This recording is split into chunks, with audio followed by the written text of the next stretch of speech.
పిండి ముద్ద చేసుకొని ఇక్కడ ఆవిరి కుడుములు చేసుకుంటున్నాను. ఈ పూజలో ముఖ్యమైనవి ఆవిరి కుడుములు, పాయసము.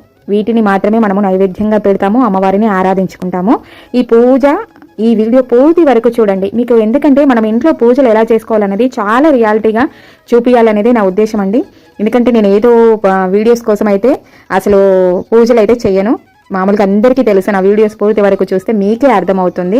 ఇంక ఇలా పూజ చేపిస్తూ మనకి ఇలాగ పూజలు చేసుకోవడం ద్వారా ఎటువంటి పాజిటివిటీ అనేది వస్తుంది అనేది చెప్పాలనేది నా ఉద్దేశము. చాలా మంది ఫుల్ వీడియోస్ ఇప్పుడు బాగా చూస్తున్నారు.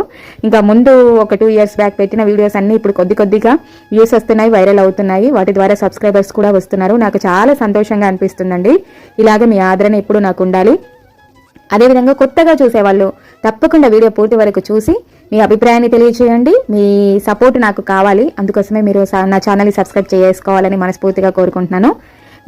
మరిన్ని విషయాలు తెలుసుకోవాలనుకుంటే ఫుల్ వీడియో చూసేయండి.